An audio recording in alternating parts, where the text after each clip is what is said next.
HCU వివాదం over to ఢిల్లీగా మారిపోయింది. అవును, కంచ గచ్చిబౌలిలోని 400 ఎకరాల భూమి వివాదం ఢిల్లీకి చేరింది. ఢిల్లీలోనే రాష్ట్ర బీజేపీ, కాంగ్రెస్ ముఖ్య నేతలు మకాం వేశారు. ఇది ముమ్మాటికి రాష్ట్ర ప్రభుత్వ భూమి. సుప్రీంకోర్టు తీర్పు ఉందని రేవంత్ సర్కార్ చెబుతుండగా 20 ఏళ్ల పోరాటం చేసి ప్రైవేట్ వ్యక్తుల పరం కాకుండా భూమిని రాష్ట్ర సంపదగా మార్చుకున్నామన్న మంత్రులు చెబుతున్నారు. తాము ఇంచు హెచ్సియు భూమిని కూడా తీసుకువెళ్లలేదని అంటున్నారు. విద్యార్థులను కొందరు కావాలనే రెచ్చగొడుతున్నారని రాష్ట్ర ప్రభుత్వ పెద్దలు చెప్పుకొస్తున్నారు.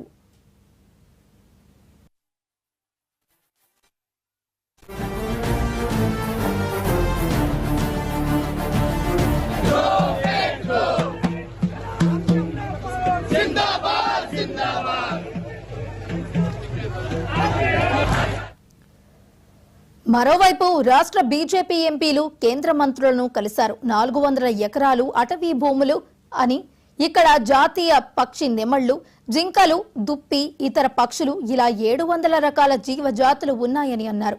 ఇది కేంద్ర పరిధిలోని అంశమని కేంద్ర అటవీ పర్యావరణ శాఖ మంత్రిని కలిసి విజ్ఞప్తి చేశారు. దీంతో రాష్ట్ర ఫారెస్ట్ అధికారులను వివరణ కోరారు. హెచ్సియు భూములు రానున్న రోజుల్లో యూనివర్సిటీని విస్తరించడానికి, నూతన పరిశోధనలకు ఉపయోగపడతాయని కేంద్ర విద్యాశాఖ మంత్రి ధర్మేంద్ర ప్రధాన్ వ్యాఖ్యానించారు. ఇవాళ ఢిల్లీలో సేవ్ హెచ్సియు అంటూ తెలంగాణ రాష్ట్ర బీజేపీ ఎంపీలు, ఎమ్మెల్యేలు, ఎమ్మెల్సీలు ధర్నాకు దిగారు. దీంతో దేశవ్యాప్తంగా హెచ్సియు వివాదం చర్చకు దారితీసింది. కాగా సీఎం రేవంత్ రెడ్డి, రాహుల్ గాంధీకి హెచ్సియు భూముల వివాదం వివరించనున్నారు.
హెచ్సియు వివాదం ఓవర్ టు ఢిల్లీగా మారిపోయింది.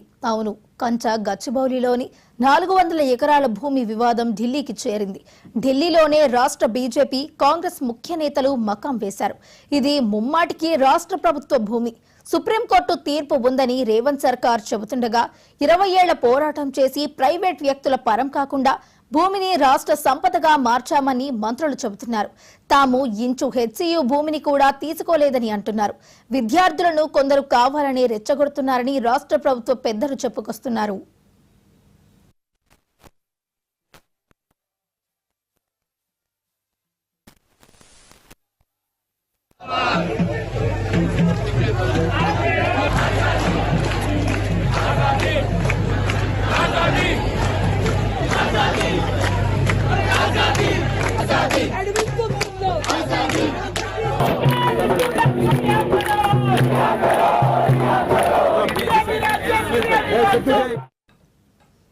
మరోవైపు రాష్ట్ర బీజేపీ ఎంపీలు కేంద్ర మంత్రులను కలిశారు. 400 ఎకరాలు అటవీ భూములు అని, ఇక్కడ జాతీయ పక్షి నెమళ్లు, జింకలు, దుప్పి, ఇతర పక్షులు ఇలా 700 రకాల జీవజాతులు ఉన్నాయని, ఇది కేంద్రం పరిధిలోని అంశమని కేంద్ర అటవీ పర్యావరణ శాఖ మంత్రిని కలిసి విజ్ఞప్తి చేశారు. దీంతో రాష్ట్ర ఫారెస్ట్ అధికారులను వివరణ కోరారు. హెచ్సియు భూములు రానున్న రోజుల్లో యూనివర్సిటీని విస్తరించడానికి, నూతన పరిశోధనలకు ఉపయోగపడతాయని కేంద్ర విద్యాశాఖ మంత్రి ధర్మేంద్ర ప్రధాన్ వ్యాఖ్యానించారు. ఇవాళ ఢిల్లీలో సేవ్ హెచ్సియు అంటూ తెలంగాణ రాష్ట్ర బీజేపీ ఎంపీలు, ఎమ్మెల్యేలు, ఎమ్మెల్సీలు ధర్నాకు దిగారు. దీంతో దేశవ్యాప్తంగా హెచ్సియు వివాదం చర్చకు దారితీస్తోంది. కాగా సీఎం రేవంత్ రెడ్డి, రాహుల్ గాంధీకి హెచ్సియు భూముల వివాదం గురించి వివరించనున్నారు.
హెచ్సియు వివాదం ఓవర్ టు ఢిల్లీగా మారిపోయినట్టు తెలుస్తోంది. ఇక ఇదే అంశానికి సంబంధించి మరింత సమాచారాన్ని మా స్పెషల్ కరెస్పాండెంట్ శ్రీకాంత్ లైవ్ లో అందించడానికి సిద్ధంగా ఉన్నారు.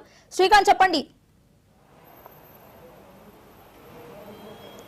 వైష్ణవి, హెచ్సియు భూముల వివాదం ఏదైతుందో గచ్చిబౌలికి సంబంధించినట్టు భూముల వివాదం ఇది జాతీయ వ్యాప్తంగా చర్చకు దారితీస్తుందని చెప్పవచ్చు. ఇప్పుడు ఈ ఇష్యూ అంతా ఢిల్లీలో హాట్ టాపిక్ గా మారిందని చెప్పొచ్చు. ఎందుకంటే కాంగ్రెస్ ముఖ్య నేతలు ఇటు సీఎం రేవంత్ రెడ్డితో పాటుగా మంత్రులు కూడా ఈరోజు బీసీ ఏదైతే సభ జరుగుతుందో గర్జన అని చెప్పి జంతర్ మంతర్లు జరుగుతున్న నిరసన కార్యక్రమం ఉందో దానికి మద్దతుగా ఢిల్లీకి వెళ్ళిన పరిస్థితి. అదే నేపథ్యంలో బీజేపీకి సంబంధించినటువంటి ఎంపీలు, ఎమ్మెల్యేలు, ఎమ్మెల్సీలు అంతా ఢిల్లీలో ఉన్నారు.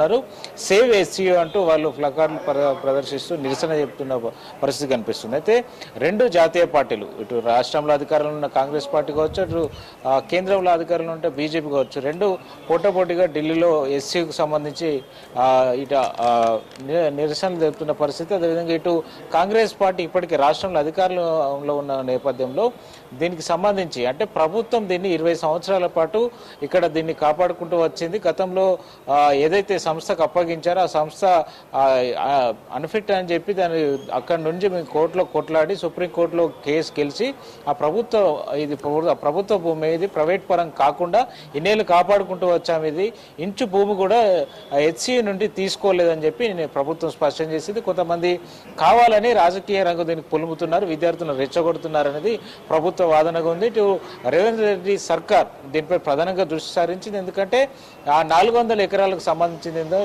ఏదైతే ఉందో దీనికి సంబంధించి గచ్చిబౌలి భూములు, అదేవిధంగా గోపన్పల్లి భూములు, దీనికి అప్పటి రిజిస్ట్రార్ మేరకే వారి సమక్షంలోనే భూముల బదలాయింపు జరిగిందని చెప్పి 2004లోనే ప్రక్రియ జరిగిందని చెప్పి ఇటు ప్రభుత్వం చెప్తుంది. నిన్న మంత్రులు కూడా సుదీర్ఘంగా సమావేశాలు సీఎం రేవంత్ రెడ్డి అందుబాటులో ఉన్న మంత్రులతోటి అత్యవసర సమావేశం నిర్వహించి ఆ భూములకు సంబంధించి, ఎందుకంటే హెచ్సియు ప్రాంగణంలో విద్యార్థులందరూ నిరసన దిగుతున్న సందర్భంలో ఒక సెన్సిటివ్ ఇష్యూగా మారింది. ఎందుకంటే ఇప్పటికే అక్కడ వన్యప్రాణులు ఉన్నాయి, జింకలు కావచ్చు, దుప్పులు కావచ్చు, జాతీయ పక్షి అయినటువంటి నెమళ్ళు కావచ్చు అక్కడ సంచరిస్తున్నాయి, ఆ ప్రాంతంలో ఉన్నాయి. కాబట్టి ఆ ప్రాంతానికి అంటే వన్యప్రాణులు ఉన్నాయి కాబట్టి దాదాపు 700 రకాల జీవరాశులు ఉన్నాయి అక్కడ.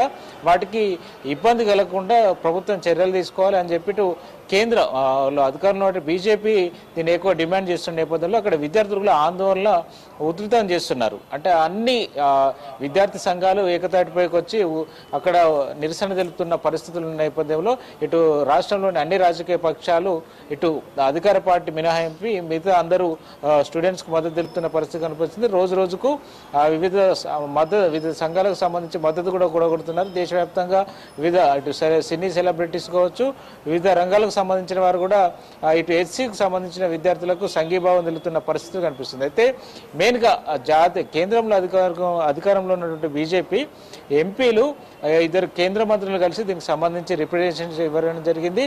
కేంద్ర మంత్రి హ్యూమన్ రిసోర్స్ మినిస్టర్ ఎవరైతున్నారో ధర్మేంద్ర ప్రధాన్ అయితే ఇది హెచ్సికి సంబంధించి ఇక్కడ రాష్ట్రపతి విజిటర్గా ఉన్నారని చెప్పి రిజిస్టర్ పేర్కొన్న నేపథ్యంలో రాష్ట్రపతి అనుమతి లేనిదే ఈ భూ బదలాయింపు జరగదు, అసలు అక్కడ కేటాయించినటువంటి హెచ్సి కేటాయించినటువంటి భూముల అవసరం ఉంది. ఎందుకంటే భవిష్యత్తులో హెచ్సిని విస్తరించేందుకు కావచ్చు, అక్కడ కొన్ని పరిశోధనలు జరగడానికి కావచ్చు ఆ భూములు అవసరం పడతాయి అనేటువంటి కీలక వ్యాఖ్యలు అయినా చేశారు. దీనికి సంబంధించి పర్యావరణ అనుమతులకు సంబంధించి అటవీ భూములు ఉన్నాయని చెప్పి కేంద్ర మంత్రి బండి సంజయ్ ఇటీవల వ్యాఖ్యలు చేశారు. దానికి సంబంధించి ఎంపీలు కూడా పర్యావరణ శాఖ మంత్రిని కలిసి రిప్రజెంటేషన్ ఇచ్చారు.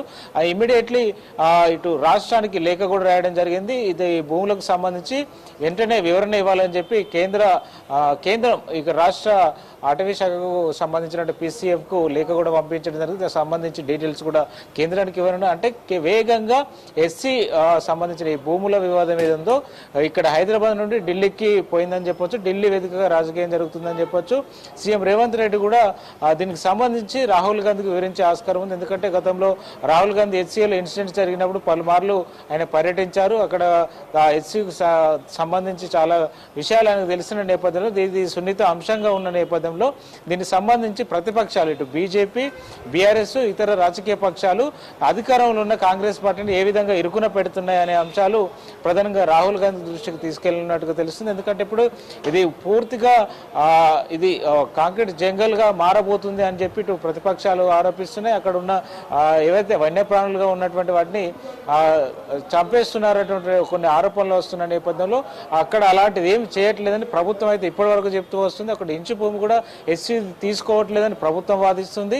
రెండు వైపులా అంటే ఇక్కడ రాజకీయం అనేది ఎంటర్ అయిన నేపథ్యంలో ఇక్కడ రాజకీయ నాయకులు ఎస్సీకి వెళ్ళడం, వారిని అరెస్టు చేయడం, అదుపులోకి తీసుకోవడం, ఇక్కడ CPM కావచ్చు, CPI కావచ్చు, బీజేపీ కావచ్చు, బీఆర్ఎస్ కావచ్చు, అన్ని పక్షాలకు సంబంధించిన పార్టీలు ఇక్కడ ఆ భూములను వేలం వేయొద్దు, ఆ భూములను రక్షించాలి, అదేవిధంగా అక్కడ చదువును చేయొద్దు ఆ భూమిని అని చెప్పి చెప్తున్న నేపథ్యంలో ఒక ప్రభుత్వం మాత్రం క్లారిటీగా ఒకటే అంశం చెప్తుంది. సుదీర్ఘంగా వాదనలు జరిగాయి. కోర్టులో మేము ఈ భూమి ప్రభుత్వాన్ని దాన్ని గెలిచాం. తర్వాత ఈ భూమికి సంబంధించినటువంటి రాష్ట్ర ప్రభుత్వ ప్రయోజనాలు కాపాడాం, ప్రైవేటు వ్యక్తుల పరంగా లేదు.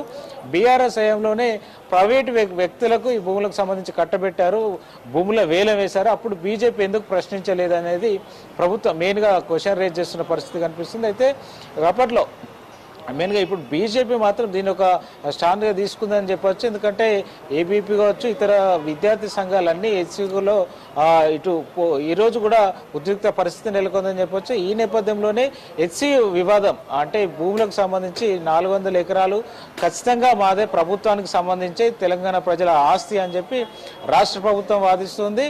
ఇది వన్యప్రాణులకు సంరక్షణ కేంద్రంగా ఉంది, అటవీ భూములుగా ఉన్నాయని చెప్పి ఇటు బీజేపీ చెప్తున్న నేపథ్యంలో ఇది కేంద్ర పరిధిలో వెళ్ళిన అంశంగా మనం ఇక్కడ పరిగణించాల్సి ఉంటుంది. ఎందుకంటే కేంద్ర మంత్రులు ఇద్దరు రెస్పాండ్ అయ్యారు. ఇది రాష్ట్రపతి విజిటర్ గా ఉన్నారని చెప్పి ఒక సెన్సిటివ్ ఇష్యూగా మారింది. ఎందుకంటే రాష్ట్రపతి కూడా రెస్పాండ్ అయ్యే అవకాశం ఉన్న నేపథ్యంలో ఈ భూములకు సంబంధించి, ఎందుకంటే ఇప్పటికే రాష్ట్ర ఇండస్ట్రీస్ కార్పొరేషన్ కు సంబంధించి ఆల్రెడీ సంస్థకు దాని డెవలప్మెంట్ కోసం ఇచ్చిన నేపథ్యంలో ఇది భూముల వేలం ఉంటుందా ఉండదా, HCకు సంబంధించి వివాదం ఎక్కడి వరకు వెళ్తుంది అనేది మాత్రం సస్పెన్స్ గా ఉందని చెప్పొచ్చు. ఎందుకంటే రాష్ట్రం ఇప్పుడు రాహుల్ గాంధీ ఇప్పుడు కీలక అంశాలకు సంబంధించి ఈ అంశం మీద మాట్లాడాల్సి ఉంటుంది. అదేవిధంగా రాహుల్ గాంధీకి సీఎం రేవంత్ రెడ్డి ఏం వివరించబోతున్నారు, ఎలాంటి అంశాలు చెప్పబోతున్నారు, అదేవిధంగా రాహుల్ గాంధీ ఎలా రెస్పాండ్ అవుతారు, అదేవిధంగా కేంద్రంలో ఇప్పుడు బీజేపీ అధికారంలో ఉన్న నేపథ్యంలో రాష్ట్రపతి నుంచి ఎలాంటి ఉత్తర్వులైనా వెలువరిస్తారా, ఈ భూముల వేలం కావచ్చు, ఎక్కడైతే ఆ భూమిని డెవలప్మెంట్ చేస్తున్నారో దానికి సంబంధించి ఆపుతారనేటువంటి కొన్ని విషయాలపై కూడా చర్చ జరుగుతున్న నేపథ్యంలో HC భూములు కావచ్చు, అదేవిధంగా ఈ గచ్చిబౌలి ఏదైతే ఉందో ఈ భూములకు సంబంధించి, గోపన్పల్లి భూములకు సంబంధించి మొత్తానికి ఒక చర్చకైతే దారితీసింది. దేశవ్యాప్తంగా చర్చ జరుగుతున్న నేపథ్యంలో ఈ గోపన్పల్లి భూములు, గచ్చిబౌలి భూములు ఈ వివాదాలకు సంబంధించి రాష్ట్ర ప్రభుత్వం అయితే క్లారిటీ ఇవ్వడానికి సిద్ధమవుతున్నట్టుగా తెలుస్తుంది. 1500 ఎకరాలకు టైటిల్ ఇవ్వడానికి కూడా ప్రభుత్వం సిద్ధమవుతున్న నేపథ్యంలో బీజేపీ స్టెప్ ఎలా ఉండబోతుంది, ఇతర రాజకీయ పార్టీల స్టెప్ ఎలా పోతుంది, అదేవిధంగా విద్యార్థులను ఎలా సముదాయిస్తారనేది కూడా ఇక్కడ క్వశ్చన్ మార్క్ మారిన పరిస్థితి కనిపించింది. అదేవిధంగా ఇటు ప్రజా సంఘాల నేతలు కూడా అక్కడ ఉన్న అంటే యూనివర్సిటీ ఉన్న పర్యావరణాన్ని కాపాడాలని చెప్పి కూడా కొంతమంది ఆందోళన చేస్తున్న పరిస్థితి కనిపిస్తుంది. అయితే మొత్తానికి ఇది ప్రభుత్వాన్ని డెవలప్మెంట్ చేస్తామని చెప్పి ప్రభుత్వం చెప్తున్న నేపథ్యంలో దీన్ని ఎలా ముందుకెళ్తారనేది మాత్రం క్వశ్చన్ మార్క్. ఢిల్లీ వేదికగా HC భూములకు సంబంధించినటువంటి కావచ్చు, ఈ గచ్చిబౌలి భూముల వివాదాలకు సంబంధించి కావచ్చు అక్కడ చర్చ జరుగుతున్న నేపథ్యం అయితే కనిపిస్తుంది. వైష్ణవి, శ్రీకాంత్, అయితే ఇప్పటికే కూడా ఈ అంశానికి సంబంధించి ప్రభుత్వం ఎన్నో కీలకమైన ఆధారాలు కూడా బయటపెట్టినట్టు చెప్తోంది. అయితే ఈ HCU భూమిని ప్రభుత్వం ఇంచు కూడా తీసుకోలేదని, అలాగే విద్యార్థుల్ని అక్కడ ఉన్న వారిని కూడా రాజకీయంగా వాడుకునేందుకే విద్యార్థులను రెచ్చగొడుతున్నారు, ఇందులో ఈ అంశాన్ని ఇందులో లాగుతున్నారు అంటూ కూడా ఇటు కాంగ్రెస్ నేతలు అయితే ఆరోపిస్తున్నారు. మరి దీనికి సమాధానంగా ప్రతిపక్ష నేతలు ఏమంటున్నారు? మెయిన్గా ఇప్పటికే అంటే కేంద్రంలో అధికారంలో ఉన్న బీజేపీ రాష్ట్రంలో ప్రతిపక్షంగా ఉంది. అక్కడ నిన్న బీజేపీకి సంబంధించినటువంటి ఎమ్మెల్యేలు ఎమ్మెల్సీలు అక్కడ ఎస్సీకు విద్యార్థులకు మద్దతు తెలిపేందుకు బయలుదేరి వెళ్ళగా ఎక్కడికక్కడ హౌస్ అరెస్టులు చేయడం జరిగింది. కొంతమందిని అరెస్ట్ కూడా చేయడం జరిగింది. అయితే పెద్ద మొత్తంలో అంటే ఇక్కడ 400 ఎకరాల భూములు అమ్మి ఏదైతే రాష్ట్ర సంక్షేమ పథకాలకు వినియోగించడానికి అంటే కాంగ్రెస్ ప్రభుత్వం ఆ భూములు విలువైన భూములు అమ్మడానికి ప్రయత్నం చేస్తుంది అనేది ప్రధాన ఆరోపణ చేస్తున్నారు. అయితే ప్రభుత్వం మాత్రం దానిపై డెవలప్మెంట్కి ఇచ్చినప్పటికీ రాష్ట్ర ప్రయోజనాల కోసమే ఈ భూములను డెవలప్మెంట్ చేస్తున్నామని ప్రభుత్వం చెప్తున్నది. అయితే మొత్తానికి ప్రతిపక్షాలు అయితే ఆ భూములు హెచ్సికు సంబంధించిన భూములే కాబట్టి గతంలో ప్రభుత్వం ఏదైతే నిన్న కొన్ని డాక్యుమెంట్స్ కూడా విడుదల చేసింది గతంలో జరిగిన భూముల బదలాయింపు వివరాలు కావచ్చు. ఎందుకంటే గోపనపల్లిలో దాదాపు 397 ఎకరాలు ఇటు ఎస్సీకు బదలాయింపు చేసింది అప్పుడు ప్రభుత్వం. దానికి బదులుగా గోపనపల్లి భూములకు బదులుగా ఇటు గచ్చిబౌలిలో ఉన్నటువంటి ఎస్సీకు సంబంధించినటువంటి దాదాపు 534 ఎకరాలు ఇటు హెచ్సికు ప్రభుత్వానికి బదిలీ చేసింది. ఈ రెండు ఉన్న నేపథ్యంలో బదలాయింపుల ప్రక్రియ జరిగిన నేపథ్యంలో అప్పుడు రిజిస్ట్రార్ కూడా సంతకం చేసుకున్నారు, సాక్షుల సంతకాలు, దానికి సంబంధించిన ఎవిడెన్స్ కూడా ఉంది. ఇది కోర్టు పరిధిలో 2004 నుంచి నాన్సు వస్తుంది. 2024 సుప్రీంకోర్టులో తీర్పు వచ్చింది. ఆ తీర్పు వచ్చిన సందర్భంలో ఇది రాష్ట్ర ప్రభుత్వానికి సంబంధించిన భూమి అని చెప్పి సుప్రీంకోర్టు కూడా తీర్పు ఇచ్చింది. అప్పటి నుంచి అంటే ప్రైవేట్ వ్యక్తులు ఇందులో ఇన్వాల్వ్ కాకుండా ఎవరు ఆక్రమణలకు గురి కాకుండా ఈ కోర్టులో ఉన్న టైంలో కూడా ప్రభుత్వం దీనికి రక్షణగా నిలుస్తూ వచ్చింది. ఇది ప్రభుత్వ భూమి, తెలంగాణ ప్రజల ఆస్తి అనేది ప్రభుత్వం మెయిన్గా మెన్షన్ చేస్తూ వస్తుంది. అయితే ప్రతిపక్షాలు మాత్రం ఈ భూమిని అమ్మేందుకు అక్కడ భూములను లాక్కునేందుకు ఎస్సీ భూములను అమ్మేందుకు ప్రయత్నం చేస్తున్నారని చెప్పి ప్రతిపక్షాలు ఆరోపిస్తున్నాయి. అయితే కేంద్రం దీనిలో ఎంటర్ అవ్వడంతో ఇది ఎటు దారి తీస్తుంది అనేది చర్చనీయాంశంగా మారింది. Right, thank you Srikanth.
HCU వివాదం ఓవర్ టు ఢిల్లీగా మారిపోయింది. ఇక ఇదే అంశానికి సంబంధించి మరింత సమాచారాన్ని మా Delhi bureau chief series live లో అందించడానికి